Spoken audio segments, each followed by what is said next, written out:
Okay. Biggest things, there's two oils called parent essential oils. Body can't make them. So I like parent essential oils. So there's two types, parent omega-6, parent omega-3. Parent omega-6 is much more prevalent in nature. And if you look at the body, we need 11 times more parent omega-6 than parent omega-3. As everybody's seen, we're overdosed on omega-6, right? Have you all seen that? We're overdosed on adulterated omega-6. The reason it's adulterated is because the food processors need long shelf life. So you can't have cereal and bagels and pasta smelling like fish that's gone bad. Nobody buy it. So I understand why they do it. But because they do it, that means we have 100 trillion cells and there's a lipid bilayer. And half of that, it's a double membrane on every cell you have. Half of it is lipid, half of it's protein. So number one, there's virtually no structural carbohydrate in the cell membrane. So anybody saying you need carbs, carbs, carbs needs to learn some physiology. No, you don't. There's some carbs embedded, but it's not structurally made. It's half protein, half fat. Of that fat portion, a quarter to a third are the parent oils. So the parent oils are the brick and mortar of your body. If those aren't properly functioning, you get leaky cells. What does that do? Beta amyloid in the brain. It's just the cell falling apart and the protein's leaking out of it. That's why they try and fix it and it never gets fixed, because they're not fixing the cell. They're just trying to get rid of the amyloid after the fact. Leaky gut syndrome. Your whole entire digestive system is parent omega-6. Your entire skin, parent omega-6. There's no omega-3 in there. There's no parent omega-3. There's no DHA, EPA from fish oil. It's all omega-6. So anybody telling you you don't need this, they missed the one word, functional. You don't need adulterated, chemically processed. You need fully functional parent omega-6. So it's everything. In a cancer, carcinoma, it's all epithelial tissue. So all your organs have a lining of basically skin. I don't care what they call it, endothermal, it's epithelial skin, I call it skin. I'm an engineer, so I use the word skin. The doctors yell at me like, that's not the term. I said, I don't care what the term is, I care what it is. The structure is the same here as it is in the inner lining of your artery, by the way. So picture a straw. So this is called the intima on the outside. The space, the volume hole is called the lumen. All of the inside lining, parent omega-6. No omega-3, no fish oil, parent omega-6. So if that's defective, and it isn't everybody unless you're a raw foods vegan like Dr. Rowan, he co-authored the book PEO Solution with me, but he's 1 in 1,000 or 1 in 10,000, meaning you don't cook any food at all, so there's no processing. Everybody will have adulterated oils in them. Now, there's a great journal article that came out in 2017 that said anybody eating processed foods has chronic inflammation because the cells can sense it, that it's screwed up. How they do it, it's thermodynamic thing. There's some chairs in the front if you want to sit down. Come on, coming up here. It's a thermodynamic reason, but the cell system can sense it and it's staying critically inflamed. If you look at inflammation today, it's the cause of everything. Cancer is known as inflammation, a wound that doesn't heal. Heart disease, inflammation. Every disorder, autoimmune disease, inflammation. So everything has tied to it a huge inflammatory component. So I'm all about anti-inflammatory, and we'll talk about how this formulation helps that. But there's two different things. So back to the parents. The parents, parent omega-6, parent omega-3, brick and mortar of every one of the 100 trillion cells in the body. I don't care what the cell is, brain cell. Many of the organs have 4-to-1 in favor of parent omega-6. The muscles are about 6.5-to-1. The stored fat can be high as 20-to-1. So your body wants to store the parent omega-6. Now, if you take flax oil overdoses, fish oil overdoses, those oils displace what's supposed to be in there. You're screwing yourself up. It doesn't just get burned up. And that's what a lot of people think. I can take all these oils and no problem, it just gets burned up. The right formulation, even a big person, 240 pounds, 300 pounds, teaspoon a day. It's all they need. Little of this goes a long, long way.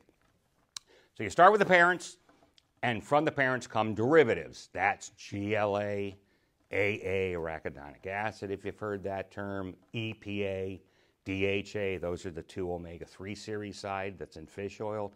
Fish oil has no parents, by the way.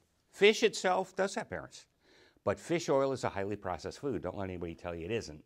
It's the wrong food physiologically because we're not living in frigid waters. We're not a fish.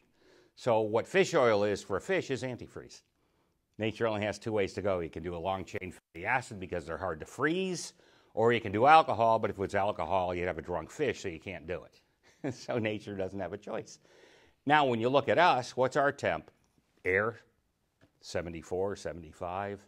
Body, 98.6. When you look at EPA, DHA, they tell you in their advertising it stops rusting in the body. I saw that yesterday. And I'm talking to a doctor going, you are giving your patient unknowingly a 100-fold super pharmacologic overdose because the brain only wants 7.2 milligrams a day and you're giving them 700 in the capsule. It's 100-fold too much. It goes bad at room temperature. Imagine how it's going bad at 98.6. So it's using up all your natural antioxidants to stop it, and now you have none left for the normal protection of what's supposed to be going on because you didn't know what the heck you were doing. As an engineer, the first thing I do is look at how much does the body use of something. So when I'm looking at these fish oil things, I have nothing against fish oil. It's just like how much the body uses a day. NIH, National Institutes of Health, and USDA, Department of Agriculture, did superb tests, radioisotope testing. It could go right where it is, 7.2 milligrams per day to a big brain person. So there's a curve. So on the end, it was like 4 to small kids, say. But a big person with a big brain, 7.2 milligrams. That's it. You go, okay, but doesn't your eye use some? Fine. Give another 7 milligrams for your eye. 7 and 7 is 14. Go ahead and double it. I'm a reasonable guy. 25 milligrams a day. How does that compare with what you're prescribing? 20 to 500 times too much. And this is a major problem. Fish oil is one of the biggest supplements in America, and the rest of the world follows what we do, right or wrong, so we're killing the world. So all this stuff is oxidizing in the brain. Any wonder why Alzheimer's, dementia is through the roof? Everybody's on fish oil. Maybe not everybody, but... And it doesn't even matter when it fails, because I always go into Whole Foods and ask them whenever I see articles about fish oil failure, they all fail. I say, a couple articles came out of fish oil failing. Are sales down at all? No. They're fine. So it's tragic, and even in the medical field, like if you heard me on Jeff's show, big article came out the end of last year on aspirin. It is not what you think it is. It will not help you one bit to stop a heart attack, and it won't even get approved as a drug today because of the excess bleeding problems. What aspirin does is it stops all EFA metabolism. So we started with the parents, they go to derivatives. This stops those derivatives. Derivatives are the control system. So you have a nice heating system here, but you have a thermostat. The thermostat doesn't work. I don't care if you have a great heater, great air conditioner, you're in trouble because there's nothing telling it what to do. These derivatives, there's technical terms, prostaglandins, leukotrienes. None of that matters. I don't care about the term. I care what it does. They are the controllers, and they don't even have to hit the bloodstream. They can go cell by cell. So very hard to measure. You pretty much have to do it indirectly, but they control everything. Another thing for you to know is the lipids, which these are fats, control the proteins. Everybody's always going, proteins, proteins, proteins. All the science, all the articles you read, this protein that protein this. None of them get lipids control the protein. If I look in a cell at the membrane and the nucleus, I can rip out the nucleus, the cell will live for months. I rip out the cell membrane, you got maybe a week. So the brain of the cell is that membrane, what goes in and out of it. And with full functionality, all the hormones, which are proteins, go in and out better. That's insulin. So you have insulin resistance, meaning the insulin doesn't work as well because you have a screwed up membrane. So all the hormones work better. Everything works better. So there's a big one. PGE1 stands for prostaglandin series 1, and it's number 1 because it's the most important. There's many others, lots of others, but series 1 is the most important. So there's a chain. So it starts, and they get bigger. So PEOs are 16-chain carbons. These other guys go 20, 22, 24. It doesn't matter except they get built up. And if there's an impairment at the first one, that's called technically the delta-6 desaturase, that breaks it apart and lets it get bigger. So if there's an impairment there all the way down, you've got a problem. And at the first stage with that delta-6, that goes directly to PGE1. So if there's an impairment there, you have a direct problem with not getting enough anti-inflammatory. And I did a paper, there's about 13 diseases that have in the literature major impairment of PGE1. And that is why they're always inflamed. That's why if you're diabetic, you have 2 to 4 times greater heart disease risk than a non-diabetic. And cancer, heart disease, fatty liver disease, diabetes, even if you're shooting insulin, you don't fix the problem. By the time you're full-blown diabetic, even a type 2, the impairment's done. I can't fix it. I can compensate for it. So the oils with the right formulation do a superb job of compensating. But if you can compensate well enough, you really don't need to fix it. You can work around it, and thank goodness in this case we can. So the biggest thing is those modulators, those control systems, have to function right. This is the biggest problem, and I said on the show, people don't suffer from a weak immune system. They suffer from an overly active immune system, and that's called an autoimmune disease. You've all heard it. You're attacking your own cells, which sounds insane. Why would my body attack itself? Because something's really screwed up. There's a system that's causing inflammation, but there's not a system that's saying, take that inflammation back. That's what PGE1 does. So if I go outside and I have pollen and I sneeze, that's inflammation. And a little of it's fine. If I take a knife and cut the heck out of myself, I'm going to bleed like heck. That's inflammation. I need it because that tells the body, fix it. So you need inflammation in the beginning. The problem is it's supposed to go away pretty quick, not stay inflamed forever like if you're eating the processed foods or have a diabetic foot ulcer that doesn't heal. The inflammation is staying there, and that's the key. So there's 2 things, parents, derivatives. You need them both, because if I have a screwed up cell membrane, I'm going to have inflammation. So even though I'm compensating for that inflammation, you're having double the inflammation you should have. So if I'm compensating for it a lot, I haven't bought anything. So the goal is have as little inflammation as you should, which most of us should have very little, and then have a substance that if there is inflammation, it naturally takes care of it. Now, this is natural. This is not blocking or impeding anything. I specialize in optimizing all the systems. Drug companies, pharmaceutical companies, block and impede. Cholesterol reductase inhibitor, beta blocker. It's very easy to block things, but what do you get with that? Side effects. Because the minute you start blocking one thing, what have I screwed up over here that wanted this? Don't know, and this is why you get studies years later and black box warnings, which means very severe death problems, and drugs ripped off the market a couple years down the road when they start looking at this, because it's called unintended consequences. So I'm real good at looking 3 or 4 levels deep when you do something. What are the unintended consequences, or what are you screwing up that you didn't look at? First, do no harm. That's gone today. That was Hippocrates. It's supposed to be the biggest thing in the medical field. That's gone. You ask any doctor, the drug screws things up. I don't care. I'll give them another drug. I've talked to numerous ones. Hey, I got something that doesn't have side effects. So they don't even care. They're so used to giving one drug to treat another one's problems that they don't even care. So does everybody understand? Very fundamental. Got to fix the cell membrane so it's the brick and mortar. So This is standing up. If this is weak, the cell breaks, spits out itself. Leaky gut syndrome. You got all these people who can't digest anything. It's so simple. It's all parent omega-6. And the same thing with dementia and everything in the brain. It's also a cardiovascular disease. That's known too. It has nothing to do with this beta amyloid garbage. That's been changed. But the medical profession takes 20 years for anything to get out and actually change it.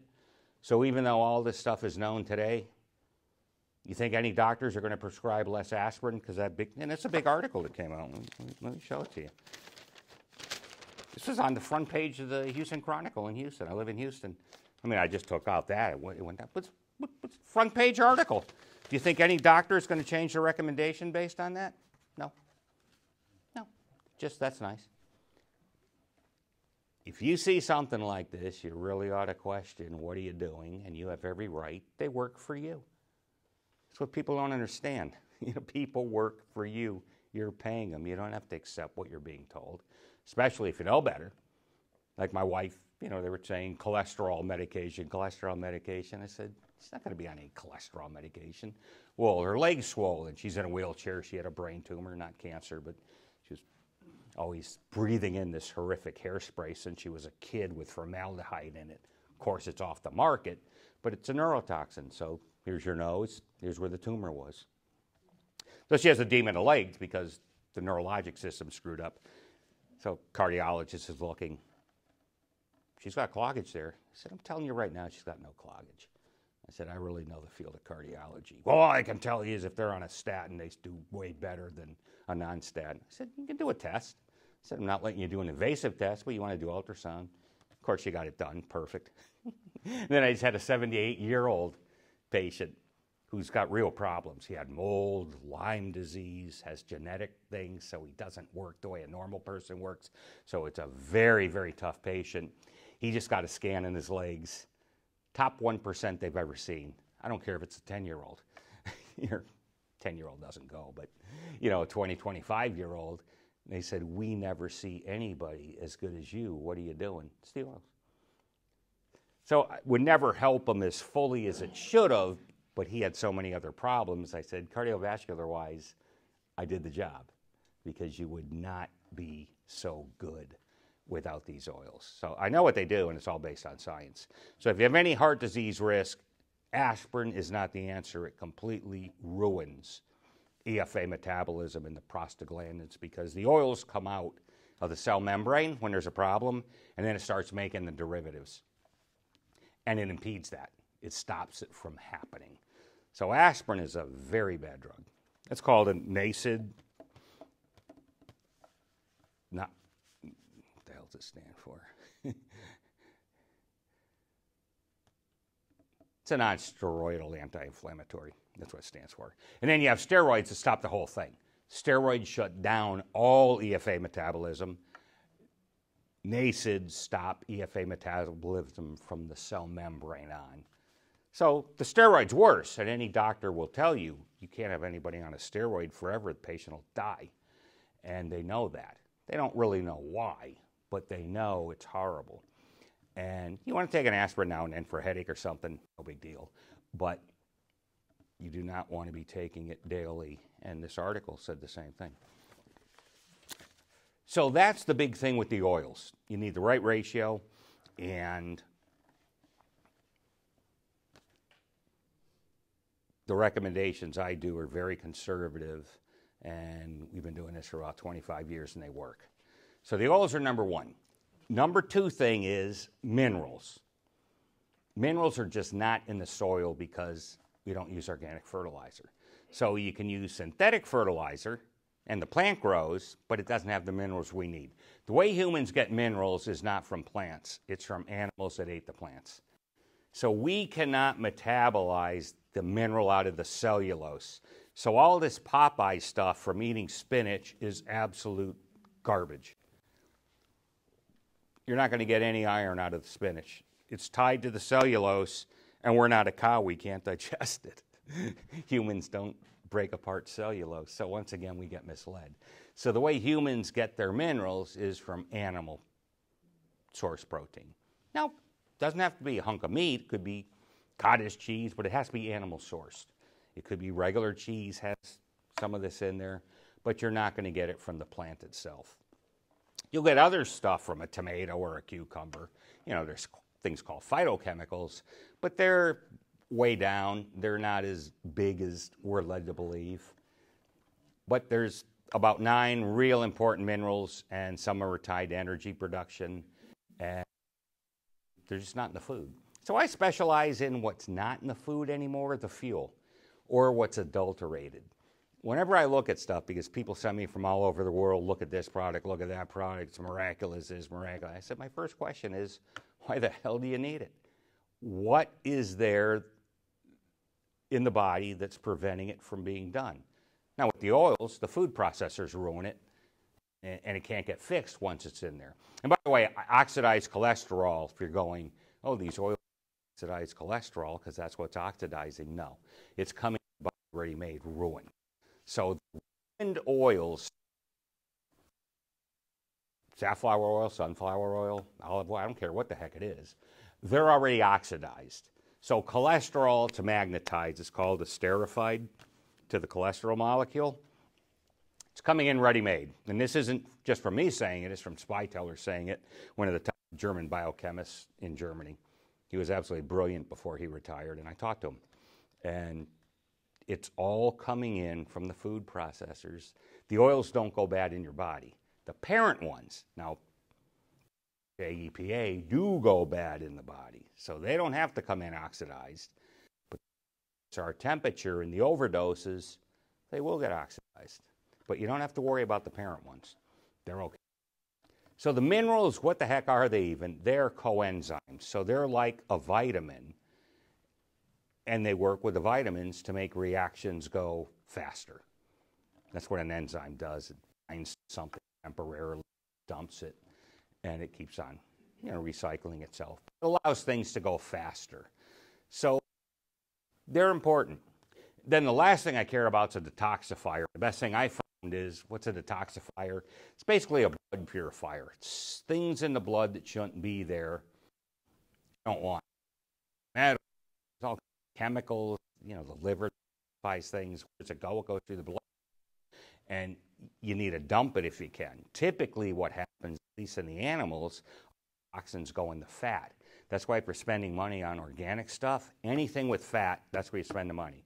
So eggs, bacon, butter, cheese, cream, that's where you want to spend the money on organic.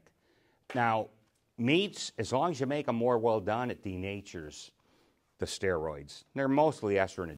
That's why guys are effeminated, or sperm counts are blown away. This is why the women are all getting cancer. It's not because your body hates estrogen. It's because you're overdosing on it too from the animals. They feed them estrogenic compounds. And it goes into the fat. But if you cook it, and I like things more well done, and I send it to a lab, it denatures it, which means it makes it where it's non-functional, like 99%. But that depends if you like it well done or not. So biggest bang for the buck on organic is anything with fat in it. So the detoxifier helps you from the bloodstream you don't want. And something called Essiac was the best thing I found. It's an old Indian formulation. It's absolutely superb. They use it for anti-cancer. I read the pharmacologics on it. It should work extremely well for that too. Completely different than the oils. What oils do is talking anti-cancer. There's one cause of cancer. Everybody should be concerned about cancer. Lack of cellular oxygen. Not in the bloodstream. Everybody, unless you have bad disease, in the bloodstream of 94 to 100. It's in the cell. Can't measure it unless you have a biopsy. So you're not going to go to a doctor's office and get cellular oxygen. Don't think you can. You're not. What you measure with the pulse oximeter is blood oxygen, which everybody is going to be just fine. It doesn't mean anything. This is why athletes have cancer. Everybody can have cancer. It doesn't matter. So you go, why the heck would there be low oxygen in a cell? Screwed up oils. The parent omega-6 oils, Dr. Campbell in '76 wrote a great paper on this with cystic fibrosis, which is a lung disease. It's genetic. Not a lot of people have it, so it's a rare thing, but they end up dying. and they can't breathe. So lack of oxygen in the cell membrane. So the cell membrane with the right oils can actually dissociate the oxygen just like hemoglobin in the bloodstream. Comes out of the membrane into the cell. So it doesn't just go in and out of the cell like they tell you through the bloodstream. A lot of it does, but there's extra. Cancer cannot duplicate in high oxygen. That was proven in 1954 and I think 1956 in America with brilliant experiments. Warburg was a German PhD, MD, absolute genius physiologist of the 20th century. Nobody touched him. Hitler loved him because he was working on cancer, and Hitler's mother died of cancer, so Hitler was petrified of cancer and would let Warburg do whatever the heck he wanted to. So all the Jews in America hated Warburg's guts, and they tried to discredit him, and they did. Everything the guy said was right. He was never proven wrong. He was meticulous, would do an experiment 10 times before he'd publish it, made all kinds of discoveries. There's the Warburg manometer for measuring pressures in the body that was just absolutely brilliant that he did, and they hated his guts. So they act like it doesn't work. Every cancer is hypoxic. It doesn't have oxygen in it. And these are cellular oxygenators with this EFA formulation.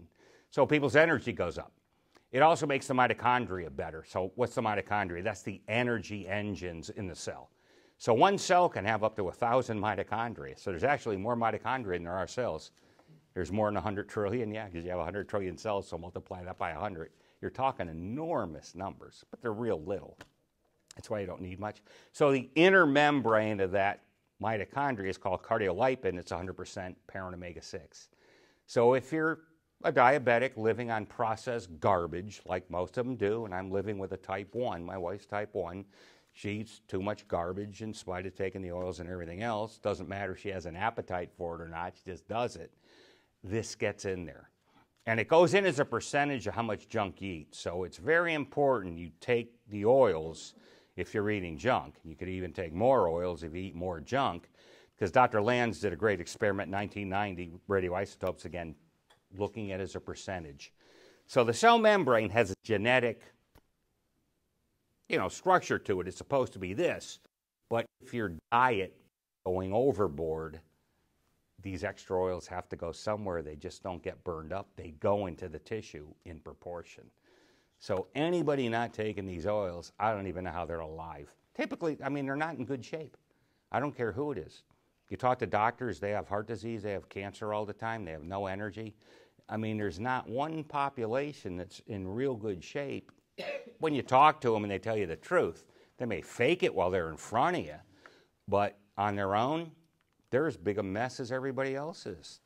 So it's just a tragic state of affairs. Even the kids today, I think your average kid has like 5 disorders by the time they're 15. It used to be nothing. You never used to have a kid with anything. Now, a kid with no disorder is the anomaly. Again, processed foods. It all goes back to this. These are fundamental with everything, and if this is screwed up, everything's going to be screwed up. So the detoxifier helps get rid of the junk you don't want.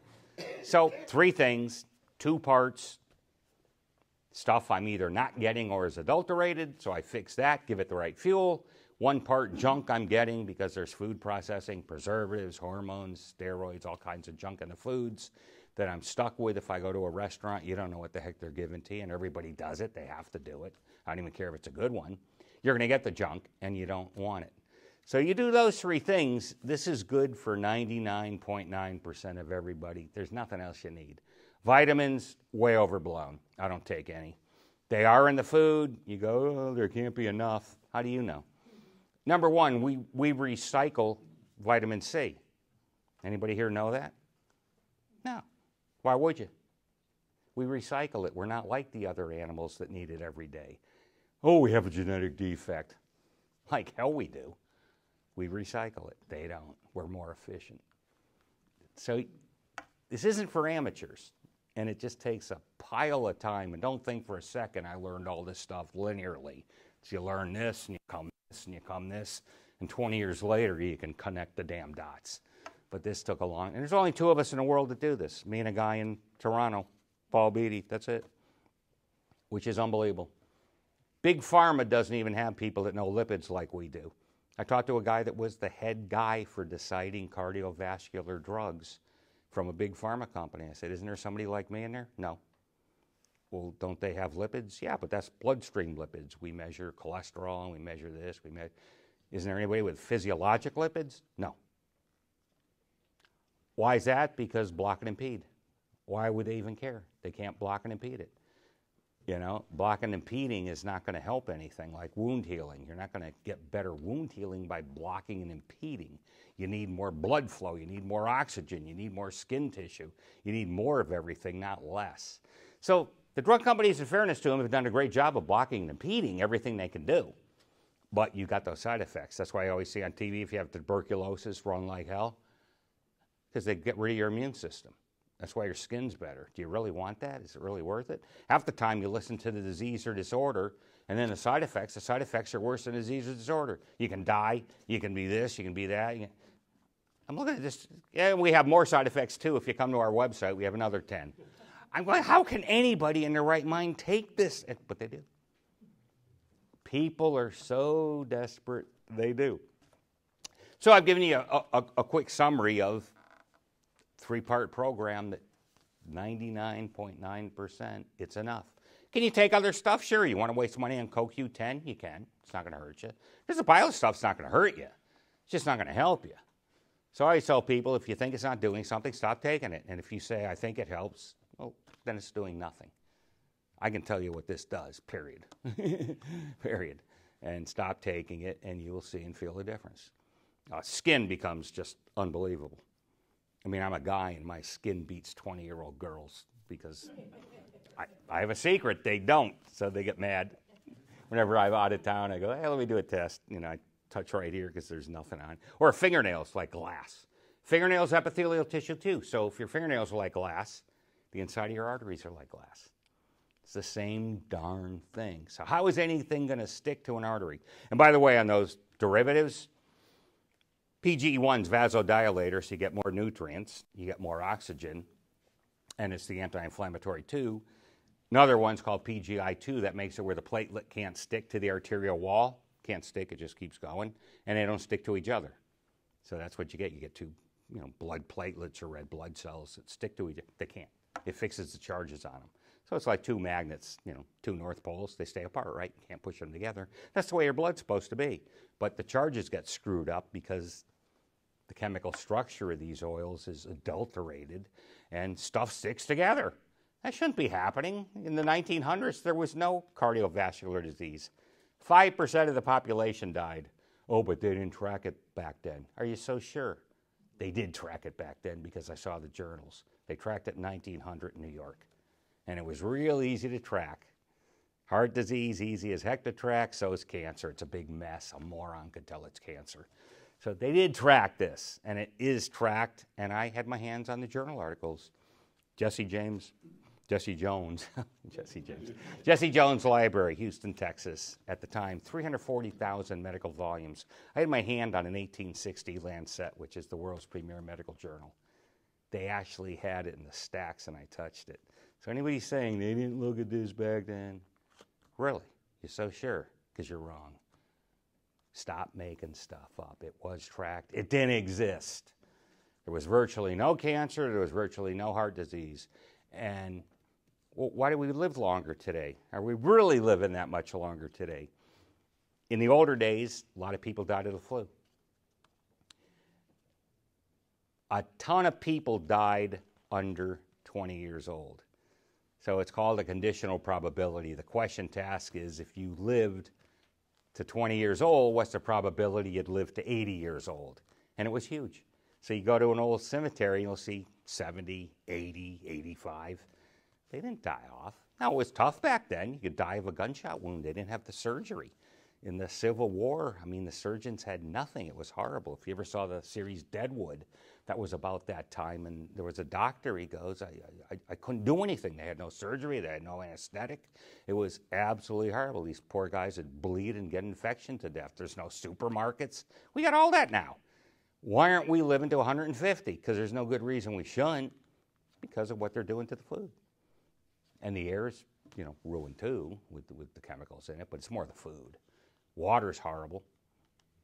So they're poisoning us. So how long's the Ferrari going to run with contaminated gasoline? Not well, not well. So things are pretty simple. So I hope you'll really take a look at one of those books so you learn some science. I give you the actual science, but I also translate it because I want you seeing what the actual paper or medical textbook said. So you go, he's not making it up, because let me tell you, most of these authors make stuff up. They have a headline, and when you look at the actual article, the article never said it. And that's why I never publish quotes seeing where it came from. I spend a huge amount of time seeing the actual paper before I do it. And nobody else does because it's too much work. They just take it at face value. And like I said, most of them, it's not what the article said. So you'll see what the actual article said, what the textbook said, and what the physician should have known. The problem is they go through the textbook so fast, they're looking to pass a test. Because I go through the same textbooks they do. But I have a year to do it, and I'm looking at different things. They're looking at it to pass the test. Because I've asked them, I said, why the heck don't you know this? You went through this book. Well, how long did it take you? I said, a year. Well, we had to do it in 90 days, and we're just doing it to pass a test. And okay, fair enough. And that's fair. So the physician's in a tough situation. They're under the gun. Everybody is sick as heck. You go into a cardiologist waiting room, it's just overflowed in spite of how great statins are supposed to be. I remember when statins, a colleague of mine went down to California, see a very good integrative MD, and we see his cardiologist, probably an associate professor at one of the big universities. Since statins, we just don't see heart disease, do we, doctor? And, he didn't know what to say, so he goes, yeah, and I'm looking at my colleague going, this guy's insane. Walk into a cardiologist's office, and it's overflowing. I don't care who the heck it is. It shows you how well statins work. 1% at best over 5 years. That means I take 100 people, the result over 5 years, maybe. That's 99% failure rate, by the way. Again, engineer, I look at failure rate. Make 100 iPhones, 99 blow up in your face, you got one. Brilliant. You'd be fired and thrown on the floor. Doctor goes, brilliant. I mean, the medical field, the bar is so low that anything they do, brilliant.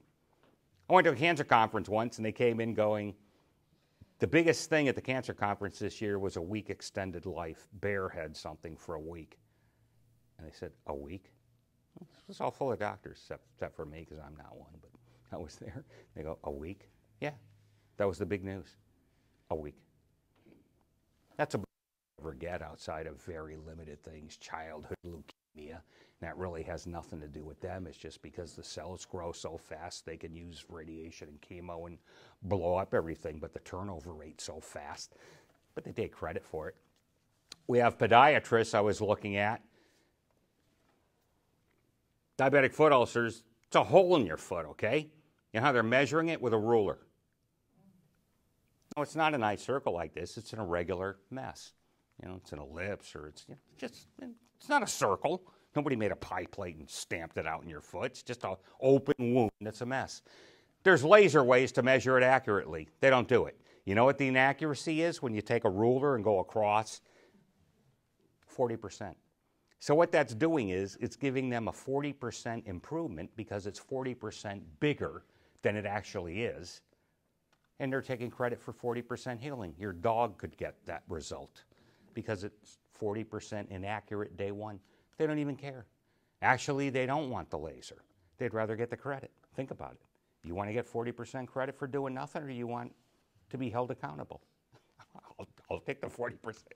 I couldn't do it, but I'm very different than most people. I don't know how they can, and they don't even care. So there's big problems in the medical field. I can't stress enough. You want to know this, you got to learn it on your own. 6 hours, 8 hours, you go through those books 3 times. Even the doctors do it. You go through the whole thing, beginning to end. I don't care what you understand, doesn't matter. Then you go through it again, and it'll go, oh, now I know what he is saying here. Then the third time, you're used to it, and it'll be, makes sense, got it. It's worth the 8 hours, because then you can never get fooled again. So that's, it's about 45 minutes, but that's a summary of what I wanted to tell you. Happy to answer any questions, and I'm obligated, if I don't know the answer, to say, I don't know. Don't accept some stupid answer from somebody. And a lot of people do from doctors, and they feel obligated to give you an answer. You ask a question, you're paying them. They'll give you the stupidest answer in the world. Don't accept it. Just go, why don't you just tell me you don't know? That's okay. I have respect for someone that says they don't know. Nobody knows everything.